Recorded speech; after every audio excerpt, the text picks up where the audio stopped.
Hello aspirants, welcome to Exampur. हम हैं कलम से क्रांति, मैं पूर्णिमा गौड़। एक बार फिर से आप सभी का स्वागत करती हूँ आप लोगों की अपनी एक साइंस के छोटे से स्पेशल से सेशन में। और ये स्पेशल सेशन है, आप लोगों को यहाँ टॉपिक दिख ही रहा होगा कि जीएम सुअर का हृदय मानव में लगाया गया। मतलब क्या है कि एक जेनेटिकली मॉडिफाइड सुअर बनाया था, उसका हृदय मानव के अंदर ट्रांसप्लांट किया गया। क्या चीज है ये, इस प्रक्रिया को हम क्या कहते हैं, तो चलिए जरा जानते हैं। आप सभी को सुप्रभात। देखिए, सबसे पहली चीज आ जाती है कि मैडम जब भी हम किसी एक गैर मानव प्राणी का कोई भी अंग किसी मानव के अंदर लगाते हैं तो इस प्रक्रिया को क्या कहा जाता है। तो देखो, ट्रांसप्लांट किया आपने और किसी एक गैर मानव का किया, तो इस प्रक्रिया को ट्रांसप्लांटेशन कहते हैं जेनोज के द्वारा। यानी कि हम इसको जेनो ट्रांसप्लांटेशन कह देते हैं। क्या कहेंगे हम इसको? जेनो ट्रांसप्लांटेशन। तो जेनो ट्रांसप्लांटेशन क्या है? मानव के अंदर किसी गैर मानव का कोई अंग प्रत्यारोपित करने की प्रक्रिया जेनो ट्रांसप्लांटेशन होती है। ठीक है, पहली चीज।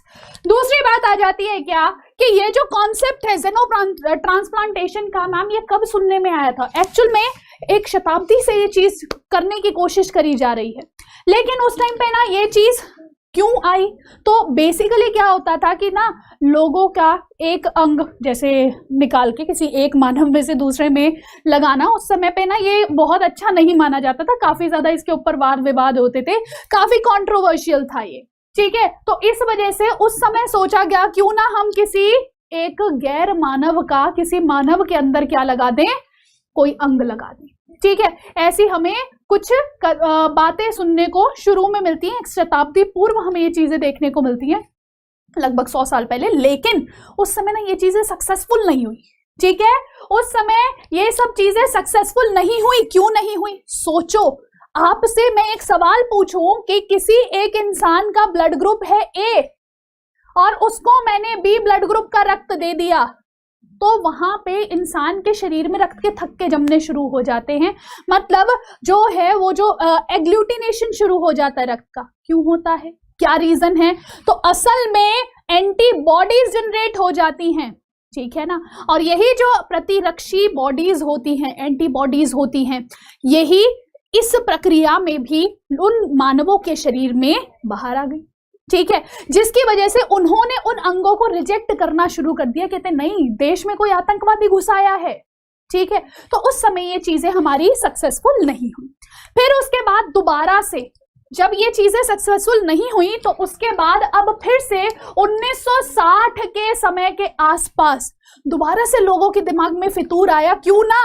अब देखो क्या होता है, इतने सारे हमारे पास डोनर्स नहीं होते जो अंग अपना ट्रांसप्लांट अपना डोनेट करना चाहे, लेकिन जो रिक्वायरमेंट होती है ना लोगों की, वो ज्यादा होती है। जैसे अगर मैं काफी सारे लोगों की बात करूं तो बहुत सारे लोगों को ना किडनी की बड़ी समस्या रहती है, लेकिन डोनर्स इतने नहीं होते। ठीक है, तो अब क्या है, इस चीज से उबरने के लिए 1960 के दशक में फिर से इस चीज को सोचा गया कि क्यों ना हम फिर से जेनो ट्रांसप्लांटेशन शुरू करें। और जेनो ट्रांसप्लांटेशन में हम लोगों ने काफी कुछ अचीव करने की कोशिश करी। मानव शरीर का जो डीएनए होता है वो बंदर की काफी सारी प्रजातियां हैं जिनसे काफी ज्यादा मैच करता है। तो इसी में से एक आती है चिंपैंजी। तो चिंपैंजी की किडनी को मानव शरीर के अंदर फिट किया गया, लेकिन अभी भी बहुत ज्यादा सक्सेसफुल नहीं रहा। कुछ समय बाद इस इंसान की मृत्यु हो जाती है। ठीक है, तो अभी लोग फिर भी कोशिश कर रहे हैं कि क्यों ना जो है कुछ तो ऐसा किया जाए जिसके माध्यम से इंसानों की जान बचाई जा सके। आगे चल के 1984 में एक बबून का हृदय, बबून जो होता है ये एक प्रकार का बंदर होता है। ठीक है, तो एक प्रकार के बंदर का हृदय एक छोटे से बच्चे, नवजात शिशु के अंदर, ये जो लड़की है इसका नाम था बेबी फे। ठीक है, बहुत लंबा सा नाम था लेकिन इसको प्यार से बेबी फे बोला जाता है। तो ये जो आपकी बबून यानी कि बंदर की जो हृदय था वो इस लड़की के अंदर लगाया जाता है। 20 दिन तक इसका शरीर जो है उसको एक्सेप्ट करने की कोशिश करता है, लेकिन 20 दिन बाद इसकी मृत्यु हो जाती है। तो कहीं ना कहीं लोगों को अभी भी ये था कि अभी हम प्रॉपरली सब चीजें मैनेज नहीं कर पा रहे। कहीं ना कहीं ये था कि ये जो हमारे अंदर ट्रांसप्लांटेशन हो रहा है इसमें अभी भी एंटीबॉडीज बहुत बड़ा रोल प्ले कर रही है। इसी प्रकार से आगे क्या किया जाएगा, आगे बबून का लिवर जो है वो ट्रांसप्लांट किया गया। जब किसी इंसान का लिवर खराब हो गया था तो बंदर का क्या लगा दिया, लीवर लगा दिया।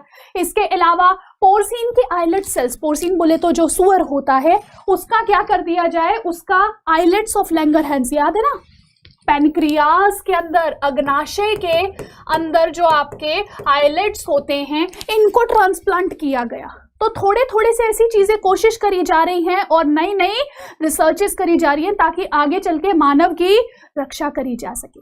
ठीक है, तो अब यहाँ पे क्या है कि टाइप 1 डायबिटीज के लिए इसको प्रयोग किया जाने लगा कि शायद इससे बहुत आसानी से काम हो जाए। कुछ कुछ सक्सेसफुल भी हो रहे हैं।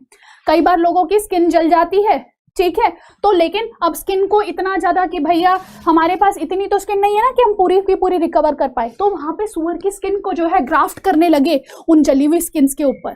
ठीक है, इसके अलावा जिन लोगों को पार्किंसंस डिजीज जैसी समस्या होती थी उनके न्यूरॉन के सेल्स, आप जानते हो ना, शरीर का ऐसा सेल जो जन्म लेने के बाद पुनर्जनन नहीं होता, जो जिसका पुनर्जनन नहीं होता है, रीजनरेशन नहीं होता है, वो आपके न्यूरॉन सेल्स हैं, नर्व कोशिकाएं हैं, तंत्रिकाएं हैं। तो वो तंत्रिकाएं सुअर में से निकाल के इंसान में लगानी शुरू करी ताकि लोगों को रोगों से बचाया जा सके। ऐसी ही एक प्रक्रिया अभी रिसेंटली मैं बात करूं, आपने लास्ट ईयर सुनी होगी कि लास्ट ईयर अक्टूबर 2021 में, डेट एग्जैक्टली ध्यान नहीं मुझे, शायद 16 या 17 अक्टूबर की बात है, कि उस टाइम पे मानव शरीर के अंदर किडनी लगाई गई थी एक सुअर की। ठीक है, एक सुअर की किडनी मानव शरीर के अंदर लगाई गई है और वो इंसान अच्छे से काम कर रहा है। ठीक है, ये इंसान एक दिन के अंदर अंदर वो लगा दिया गया। लेकिन पता है इस बार जो नई चीज ट्राई करी गई वो क्या थी कि जेनेटिकली मॉडिफाइड सुअर को लिया गया था, यानी कि उसके जीन्स को ना कुछ हिसाब से चेंज किया गया था ताकि उसके अंगों को मानव एक्सेप्ट कर ले। ठीक है, तो देखो, सुअर का हृदय, सुअर का लीवर, सुअर के पैनक्रियास, सुअर की किडनी, सुअर का लंग्स, फेफड़े, और सुअर की आंख का जो कॉर्निया होता है, इन सभी को ट्रांसप्लांट करने की अब कोशिश करी जा रही है। एंड इवन अगर मैं बात करूं ना, चीन के बाजार में सुअर का जो कॉर्निया होता है, जो पिग का कॉर्निया होता है ना, इसको क्या बोलते हैं, इसके लिए स्पेशली पिग्स को ग्रो कराया जाता है ताकि मानव की आंख के कॉर्निया में उसको रिप्लेस किया जा सके। ठीक है, सब कोई तो नेत्रदान नहीं करता ना। ठीक है, इस वजह से क्या करते हैं कि ये जो पिग्स होते हैं इनके कॉर्निया का इस्तेमाल कर लिया जाता है। ठीक है, अब दिमाग में बात आती है कि मैडम ये जो इंसान हैं जिनका अभी हार्ट ट्रांसप्लांट हुआ, ये वो इंसान है जिनका हार्ट ट्रांसप्लांट हुआ है, तो इनकी अगर मैं बात करूं, इनको समस्या क्या थी? इनको समस्या थी एरिथमिया की।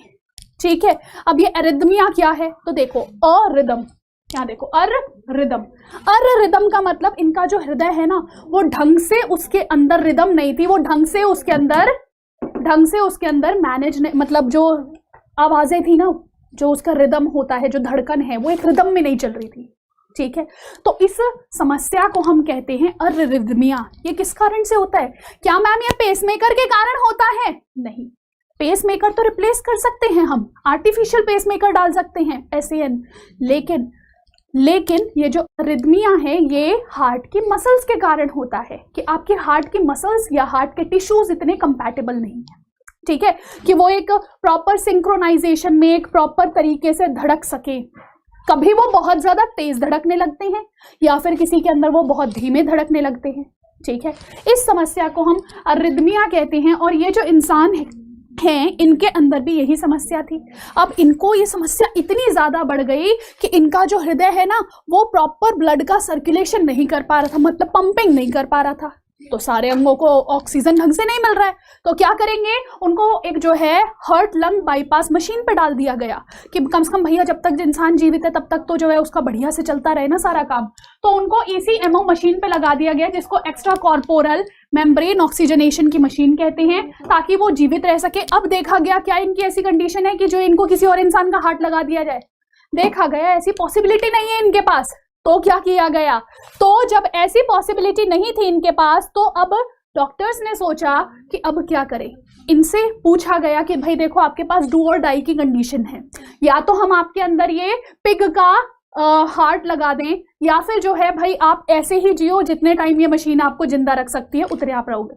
तो ये जो इंसान है इन्होंने डिसाइड किया कि मैं ट्रांसप्लांट कराऊंगा, जो होगा देखा जाएगा। ठीक है, तब ये एग्री होते हैं इस ट्रांसप्लांट के लिए और विकॉर नामक एक कंपनी है जिसने जेनेटिकली मॉडिफाइड सुअर इन लोगों को दिया ताकि जेनो ट्रांसप्लांटेशन हो सके, ठीक है। और उसके बाद यहाँ पे डॉक्टर ग्रिफिथ और डॉक्टर मोहिउद्दीन नामक जो दो आपके सर्जन्स हैं, इन्होंने पिग के अंदर से वो हार्ट निकाला और वो हार्ट निकाल के एक हार्ट बॉक्स में डाल दिया।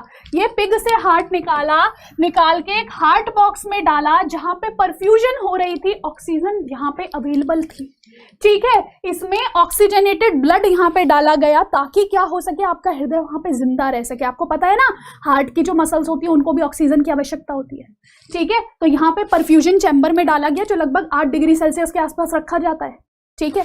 और यहाँ पे जब इसको रखा गया तो जब इंसान का, भाई वो जो इंसान है जिनका क्या बोलते हैं हार्ट ट्रांसप्लांट कराना है, तो उनके अंदर फिर उसको इंस्टॉल किया गया। अब बात आ जाती है कि मैडम ये जो इनका हृदय है, क्या नाम है, जो इंसान है जिनका अभी हार्ट ट्रांसप्लांट किया गया है, इनको क्यों वो वाली समस्याएं नहीं हुई कि इनकी बॉडी ने एंटीबॉडीज बनाई या फिर जो है रिजेक्ट कर दिया इनकी बॉडी ने कि जो है नहीं ये हार्ट तो कोई आतंकवादी है, ऐसा इनके साथ क्यों नहीं हुआ? तो देखो इसके 2 रीजंस है।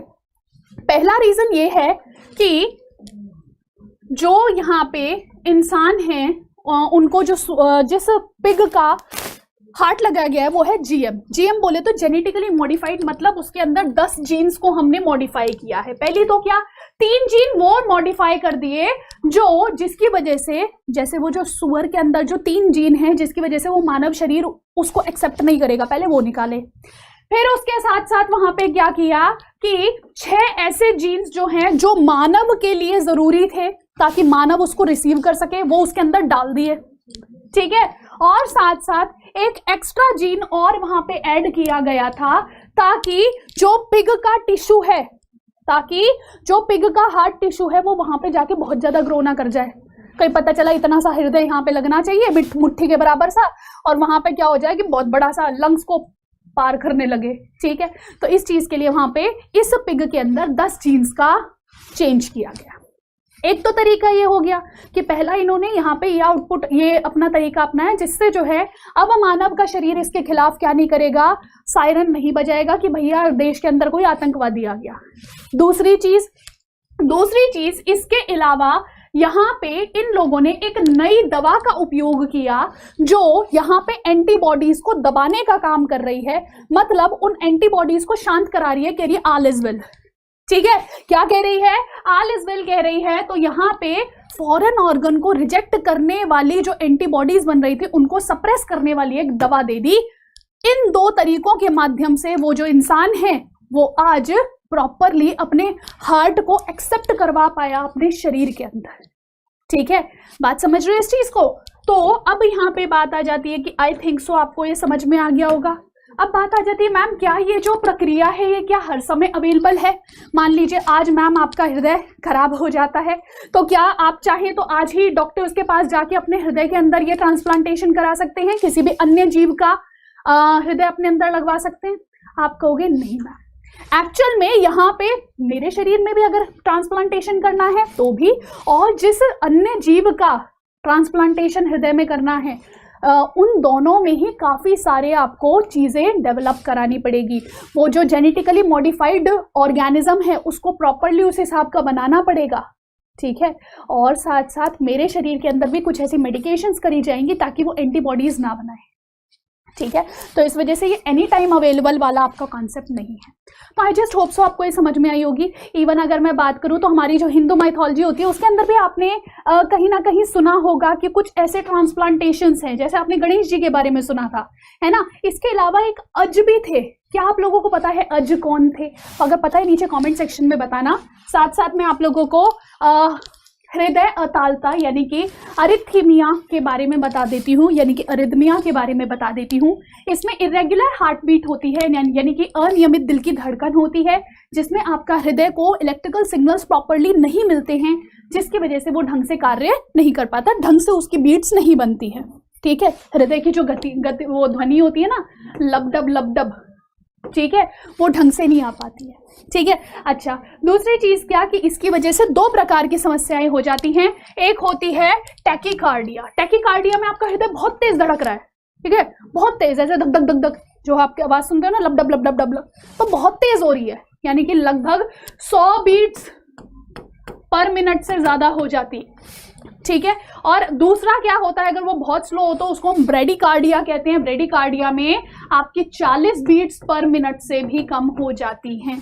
ठीक है, ये समस्या होती है। अब सोचो जब इतनी कम उसकी जो है रिदमिंग हो रही है तो पंपिंग पे कितना असर पड़ेगा। ठीक है, और ऐसी ही समस्या उस इंसान को थी जिसने अल्टीमेटली ऑप्शन अपनाया किस चीज का, जेनेटिकली मॉडिफाइड पिग का हार्ट अपने अंदर लगवाया। आई जस्ट होप सो ये कॉन्सेप्ट थोड़ा सा आप सभी के हो सकता है कि आप लोगों के लिए न्यू हो, लेकिन आप लोगों को ये चीज समझ में आई होगी। ठीक है, और कोई समस्या आप लोगों को अगर आए तो नीचे कमेंट सेक्शन में बता देना। साथ साथ मेरी जो क्लास होती है वो दोपहर को 3 बजे SSC एग्जाम्स पर एग्जामपुर पर होती है। सभी बच्चे वहां पे भी आके जुड़ सकते हैं या अपने कमेंट्स को लाइव सेशन में भी मुझसे आके पूछ सकते हैं। ठीक है, तो चलिए आपका दिन आज का शुभ हो। This is Purnima Gaur signing off. Take care, bye bye.